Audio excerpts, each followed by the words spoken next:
யூகேவோட prime மினிஸ்டரான Gir Starmer அவர்கள் உக்ரைனுக்கு அன்அனௌன்ஸ்டு Vista போயிருக்கிறாரு. அந்த சமயம்னு பார்த்து ட்ரோன் தாக்குதல் நடக்கிறதுக்கான ஏர் ரைட் சைரன் அடிச்சிருந்திருக்குது. இதனால கொஞ்ச நேரம் அப்படியே பரபரப்பு ஏற்பட்டிருக்கு. அது மட்டும் இல்லாம ட்ரோனோட உதிரி பாகங்கள், ட்ரோன்கள்லாம் எப்பவுமே உக்ரைன்ல தடுத்துருவாங்க. அதோட உதிரி பாகங்கள் உதிரி போய் உக்ரைனோட கேபிட்டலான கீவ்ல ஆங்காங்கே விழுந்ததா மேயர் தரப்புல இருந்து கீவோட மேயர் தரப்புல இருந்து ஸ்டேட்மெண்ட்ஸ் எல்லாம் வர்றது பார்க்க முடியுது. அதுவும் காரோட இன்ஜின் மேன்ல விழுந்து விபத்துக்குள்ளா இருக்கு அப்படிங்கிறதெல்லாம் சொல்லப்பட்டு வந்தது. இனிஷியலா கிர் ஸ்டார்மர் அவர்கள் மேல தாக்குதல் நடந்துருச்சு அப்படிங்கிறது போலலாம் சில செய்திகள் பார்க்க முடிஞ்சது. பட் அது போல எதுவும் நடக்கல. அசம்பாதி விதங்கள்ல எதுவும் இல்லை, எப்பவும் போல நடக்கக்கூடிய விஷயங்கள் தான். இல்ல நம்ம ஒரு விஷயம் புரிஞ்சுக்கணும். இதே சமயத்துல உக்ரைன்ல பல பகுதிகளில் தாக்குதல் நடந்திருக்கு. அதுவும் பால்டோவா இது போல பகுதிகளில் தாக்குதல் நடந்திருக்கு. அதே போல ரஷ்யாக்குள்ளேயும் மேஜரான தாக்குதல் நடந்திருக்கு அப்படின்னு சொல்லப்பட்டு வருது. அதுவும் பைடன் அவர்கள் பாத்தீங்கன்னா ஃபேர்வெல் ஸ்பீச் எல்லாம் கொடுத்தாச்சு. இத்தனை நாளா அவர் பேரை யூஸ் பண்ணி பெருமளவுல உக்ரைனுக்கு எய்டுகள் கொடுத்தாங்க. டீப் இன்சைட் ரஷ்யா டெரிட்டரிஸ்ல அட்டாக் பண்ணாங்க. ஏகப்பட்ட அழுத்தங்கள் ரஷ்யா கொடுத்தாச்சு. இப்போ மறைமுகமான பேச்சுவார்த்தைகள் போயிட்டு இருக்கு. அந்த பேச்சுவார்த்தைகள் எப்படி இருக்க போகுது, யாருக்கு சாதகமா இருக்க போகுது, ரியலிஸ்டிக்கான விஷயங்களை பேசுங்க அப்படிங்கிறது போல பலரும் சொல்லிட்டு இருக்காங்க. ஸோ ரியலிஸ்டிக்கான விஷயங்கள் அப்படிங்கும்போது எப்படி இருக்கலாம் அப்படின்ற ஒரு கேள்விகள் வருது இல்லையா? அது மட்டும் இல்லாம உக்ரைனோட ஃபாரின் மினிஸ்டர் தரப்பு இருந்து ஸ்டேட்மெண்ட்ஸ் எல்லாம் வரதா சொல்லப்பட்டு வருது. என்ன சொல்லிக்கிறாங்கன்னா, நெகோசியேஷன்ஸ் இப்ப நடந்துகிட்டு இருக்கு, உக்ரைனுக்கான நெகோசியேஷன்ஸ். ஆனா உக்ரைன் இல்லாம அப்படிங்கிறது போல அவங்க தரப்புன்னு சொல்லிட்டு இருக்காங்க. எல்லாம் ஹைலைட் பண்ணக்கூடிய விஷயங்கள் தான். ஏன்னா ரஷ்யாவும் அமெரிக்காவும் உட்காந்து பேசிக்கிறாங்க, வேற யாரையும் உள்ள விடக்கூடாது, நம்மளே உட்காந்து பேசி தீர்த்துக்கலாம், அதான் கரெக்டா இருக்கும் அப்படிங்கிற போல ட்ரம்ப் அவர்கள் நினைக்கிறாரு என்னமோ தெரியல. அது மட்டும் இல்லாம ட்ரம்ப் அவர்களோட டீம் இருக்கிறாங்க இல்லையா, அவங்க தரப்புல இருந்து என்ன ஸ்டேட்மெண்ட்ஸ் வருதுன்னா, பைடன் அரசாங்கம் போடக்கூடிய சாங்ஷன்ஸ்ல சாங்ஷனே இல்லைங்க ஆயிலுக்கு. நாங்க போடக்கூடிய சாங்ஷன்ல அழுத்தம் கிடைக்கும் பாருங்க ரஷ்யாக்கு, அதுக்கப்புறம் நெகோசியேஷன் டேபிளுக்கு வருவாங்க அப்படிங்கிறது போல இவங்க தரப்பு ஸ்டேட்மெண்ட்ஸ் இருக்கு. ஸோ அதே பார்த்துதான் இவங்களும் ஃபாலோ பண்ண போறாங்க அப்படிங்கிறத மாற்று கருத்தே இல்லை. அது மட்டும் இல்லாம பால்டிக் கார்டியன் அப்படிங்கிற ட்ரில்ல பாத்தீங்கன்னா தொடர்ந்து நடத்திக்கிட்டே இருக்கிறாங்க. இந்த பால்டிக் சீல கேபிள்ஸ் அடிக்கடி கட் ஆயிருது இல்லையா, அது பாதுகாக்கிறதுக்காக இது போல நடவடிக்கை அப்படிங்கிற போல செஞ்சுட்டு இருக்காங்க. இவங்க இங்க ட்ரில் செய்யக்கூடிய நேரத்துல ரஷ்யாக்குள்ள பாத்தீங்கன்னா முழுவதும் இன்டர்நெட் கட் ஆயிடுச்சு அப்படின்னு சொல்றாங்க. மேபி எலக்ட்ரானிக் வார்ஃபேர் டிவைஸை நாட்டோ தரப்பு யூஸ் பண்ணிக்கலாம் அப்படின்னு சில அனலிஸ்ட் சொல்ல, சில அனலிஸ்ட் இல்ல, உக்ரைன் தரப்பு இந்த தத்ரிஸ்தான் பகுதியில் தாக்குதல் பண்ணாங்க இல்லையா, அந்த இடத்துல இன்டர்நெட்டோட ஹப் இருந்திருக்கும், அது தாக்குதல் பண்ணதுனால மிக பெரும் அளவுல இன்டர்நெட் தட்டுப்பாடு ரஷ்யாவுக்குள்ள ஏற்பட்டிருக்கு அப்படின்னு சிலர் தரப்பு சொல்ல, இல்ல உக்ரைன் தரப்பு ட்ரோன்கள் யூஸ் பண்றாங்க இல்லையா, அதுல இன்டர்நெட்டை யூஸ் பண்ணுது, ஆனால் இன்டர்நெட்டை சப்ரஸ் பண்றதுக்காக ரஷ்யாவே இப்படி செஞ்சுட்டாங்க அப்படிங்கோல சில தரப்புன்னு சொல்ல. இது போல பல வகையான வெரைட்டியா விஷயங்கள் வெளியே வந்துகிட்டு இருக்கு. எது உண்மை அப்படிங்கிறது தெரியல, போல் சூழல். இது போல பல விஷயங்கள் பலவரை எல்லாத்தினாலையும் பேசப்பட்டு வருது. எது எப்படியோ இந்த பால்டிக் சைல பாத்தீங்கன்னா பெருமளவுல நாட்டோட பிரசன்ஸ் இன்க்ரீஸ் ஆகுது. சைனாக்கு ரஷ்யாவுக்கும் மிக பெரும் பிரச்சனையா இருக்கும் அப்படிங்கிற மாற்று கருத்துல. பட் அதுக்கான ஆல்டர்னேட்டிவ் அவங்க ஆல்ரெடி செஞ்சுட்டாங்க. ட்ரெயினோட ரயில்வே லைன் எல்லாம் போட்டுட்டு அதோட ஃபர்ஸ்ட் சர்வீஸ் எல்லாம் முடிஞ்சிச்சு. அதை ரெகுலரா யூட்டிலைஸ் பண்ணிட்டு இருக்காங்க. லேண்ட் கனெக்டட் தானே, பெருமளவுல இதுக்கு மேல அப்படி யூஸ் பண்ணிக்குவாங்க ரஷ்யாவும் சைனாவும் அப்படிங்கிற போல விஷயங்களா பேசிட்டு இருக்காங்க. ரெண்டாவது மங்கோலியா பாத்தீங்கன்னா பெருமளவுல ரஷ்யாக்கு ஆதரவா இருக்கிறதுனால மேபி மங்கோலியாவை பயன்படுத்தி கூட பாத்தீங்கன்னா ரஷ்ய தரப்பு ட்ரேடு ரூட்டு சீனாக்கு இருக்கும் அப்படிங்கிற சொல்லப்பட்டு வருது. ஸோ இதெல்லாம் புதுசா பேசிட்டு இருக்கக்கூடிய விஷயங்கள். இழப்புகள் இருக்கும். மேரிடைம் ரூட்ல பாத்தீங்கன்னா ட்ரேடு கண்டிப்பா அடிவாங்கும் ரஷ்யாக்கு, அதுல எந்த ஒரு மாற்றமும் இல்லை. நம்மளுக்கு பாதிப்புகள் ஏற்படுமானா இருக்கும். இப்ப ரஷ்யா அந்த பால்டிக்கை விட்டுட்டு விளாடிவாஸ்டிக் டு சென்னை இருக்கு இல்லையா, ஸோ அந்த மாதிரியான ட்ரேட் ரூட்லாம் பயன்படுத்துவாங்க அப்படிங்கிறதெல்லாம் சொல்லப்பட்டு வருது. அது நம்மளுக்கு ரொம்ப ரொம்ப பெனிஃபிட். அதாவது நம்மளுக்கு அப்படிங்கிற மீன்ஸ் இந்தியால தமிழ்நாட்டுக்கு பாத்தீங்கன்னா ரொம்ப ரொம்ப பெனிஃபிட்டா இருக்கும் அப்படிங்கிற மாற்றுக்கத்துல. ஸோ பொறுத்து இருந்து பார்ப்போம். இப்போ மெயினான விஷயம் என்னன்னா, திரும்பவும் சாங்ஷன்ஸ் அப்படிங்கறதே ட்ரம்ப்புக்கு கீழே வரக்கூடிய அரசாங்கம் இருக்காங்க இல்லையா, புதுசா வரக்கூடிய அரசாங்கம். ஸோ அவங்கள அதையவே பின்பற்றாங்க அப்படிங்கும்போது எந்த மாதிரியான சட்டத்திட்டங்கள் நெருக்கடிகள் மற்ற நாடுகளுக்கு எல்லாம் இருக்கும் அப்படிங்கிறது தெரியல. நல்லா வெயிட் பண்ணி தான் பார்க்கணும். அதே மிரட்டல் தோரணையா அப்படிங்கிறது போல இருக்காங்க. என்ன ஒரு பியூட்டிஃபுல்லான விஷயம்னா, போர் நிறுத்துறதுக்கான பேச்சுவார்த்தைகள் இது தரப்பி ஆரம்பிச்சிருக்காங்க அப்படிங்கிறத புரிஞ்சுக்க முடியுது. சரி, பேச்சுவார்த்தைகள்னா எப்படி இருக்கும் அப்படின்னா, கண்டிப்பா உக்ரைன்ற ஒரு நாடு இருக்காது. இந்த போரோட நிறுத்தத்துக்கு அப்புறம் உக்ரைன்ற ஒரு நாடு இருக்காது அப்படிங்கறதுதான் பல அனலிஸ்டுகளோட எதிர்பார்ப்புகள், கருத்துக்களா இருக்கு. என்னப்பா எப்படி சொல்ற, உக்ரைன்லாம் இருக்கத்தான்ப்பா செய்யும் அப்படிங்கிற சொன்னீங்கன்னா, பகுதிகள் இருக்கும். அதாவது தனித்தனி நாடுகளா பிரிச்சிருவாங்க. உக்ரைன் ஒரு நாடு இருக்காது. இப்போ உக்ரைன் ஒரு நாடு இருந்துச்சுன்னா தான் அந்த பகுதிகளை கிளைம் பண்ணுவாங்க. என்ன 1991ல எங்களோட பார்டரா இருந்தது, அதை நீங்க சண்டை பிடிச்சிட்டீங்க ரஷ்யா அப்படின்னு சொல்லுவாங்க. இப்ப அது போல பார்டர்ஸ் இல்லை அப்படின்னா, உதாரணத்துக்கு சைட்ல ஒரு இமேஜ் லோட இருக்கும், மேபி இப்படி இருக்கலாம் அப்படிங்கிற சொல்றாங்க. அதாவது ஒரு டைம்லயும் இந்த உக்ரைன் எப்படி எக்ஸ்பேண்ட் ஆச்சு அப்படிங்கிறதுக்கான வரை இதுதான் இது. இப்ப இப்படித்தான் பிரிப்பாங்க அப்படிங்கிறது போல இல்ல. ரஷ்யா வந்து நோவோ ரஷ்யா அப்படிங்கிறது போல சொல்லிட்டு இருக்காங்க இல்லையா? மேபி ரஷ்யா வந்து பாத்தீங்கன்னா, ஒடெசா வரைக்கும் இருக்கக்கூடிய பகுதிகள அவங்க பிடிச்சுக்குவாங்க. ஒடெசானா முழுவதும் ஒடெசா கிடையாது. ஒடெசாலயே கீழ வந்து பாத்தீங்கன்னா, ஒரு சின்ன ஒரு பார்ட் இருக்கு இல்லையா? அது ஒரு தனி நாடா இருக்கலாம். இல்ல ரொமேனியா அதை எடுத்துக்கலாம். சில பகுதிகள் ரொமேனியாவுக்கு குடுக்கறது.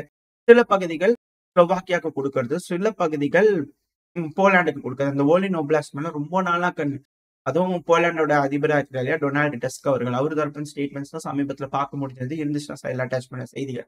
பட் ஆனா இருக்கு. நீங்க தேடி பார்த்தீங்கனாலே கிடைக்கும். அவர் என்ன சொல்லியிருந்தாரு அப்படின்னா, இந்த வோலின்ல வந்து பார்த்தீங்கன்னா, வோலின் ட்ராஜடி அப்படின்னு கூட சொல்லுவாங்க. அதாவது போலிஷ் மக்கள அதிக அளவுல இனப்படுகொலை பண்ணி அந்த இடத்துல புதைச்சு வச்சுக்கிறாங்க. அத வந்து நம்ம தோண்டி எடுத்து ஆராய்ச்சி பண்ணணும் அப்படின்னு கூட சொல்லியிருந்தாங்க.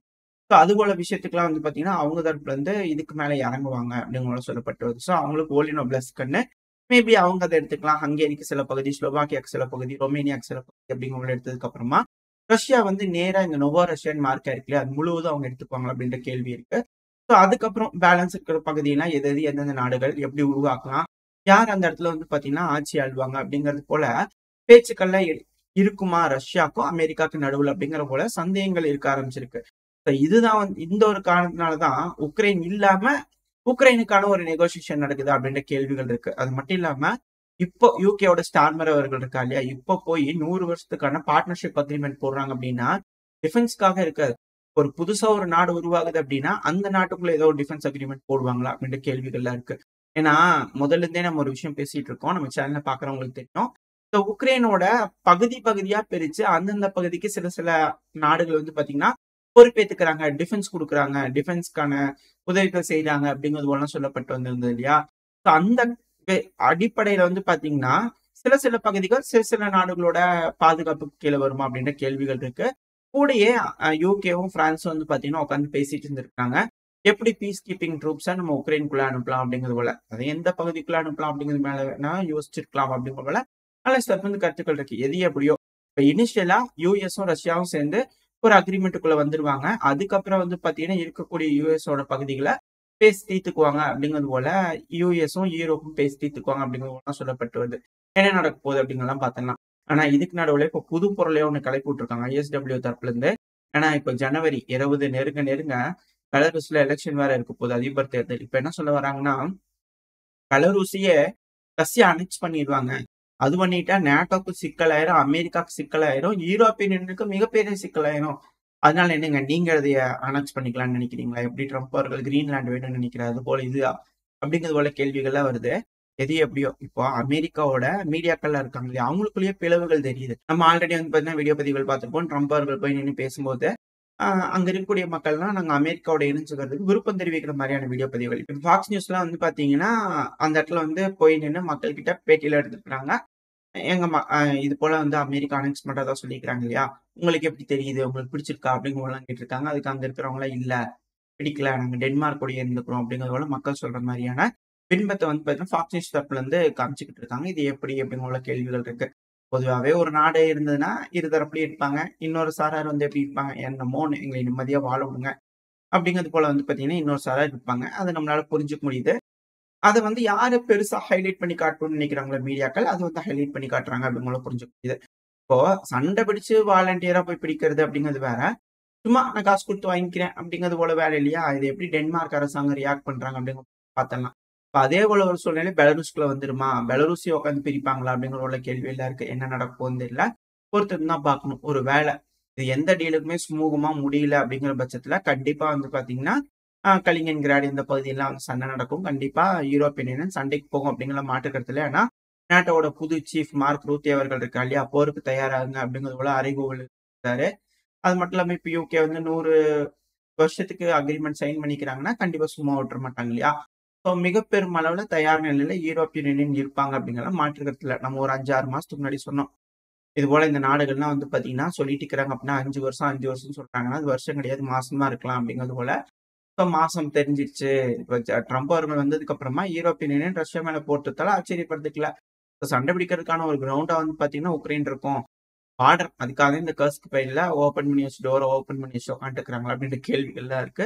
இப்ப பொறுத்து இருந்து பார்ப்போம். இந்த பகுதியில என்ன நடக்க போகுது, ஏது நடக்க போகுதுன்றதுலாம். அப்புறம் இன்னொரு விஷயம், இந்த ஸ்டார்மர் அவர்கள் மட்டும் வந்து உக்ரைனுக்கு கிடையாது. கூடவே வந்து பார்த்தீங்கன்னா, இட்டாலியோட டிஃபென்ஸ் மினிஸ்டர் வந்து பார்த்தீங்கன்னா விஜயம் பண்ணியிருக்கிறாங்க.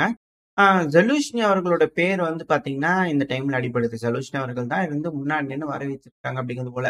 இப்போ இந்த உக்ரைன்ல வந்து பார்த்தீங்கன்னா, சில நபர்களோட பேர் இந்த ஸ்க்ரோதாக் அவர்கள் பேர் கொஞ்சம் கரெக்ட்டா இல்ல. அவங்களும் ஒரு எம்பி தான். இந்த இன்வெஸ்டிகேஷன் கமிட்டியோட ஹெட்டா இருந்தாங்க இல்லையா? ஸோ அவங்க அதாவது உக்ரைனோட ராணுவ வீரர்கள் குற்றத்துல ஈடுபட்டுக்கிட்டு இருக்கிறாங்க இல்லையா? கமாண்டர்லாம் வந்து உக்ரைனோட வீரர்களே கொடுமைப்படுத்துறாங்க. ஸோ அது போல.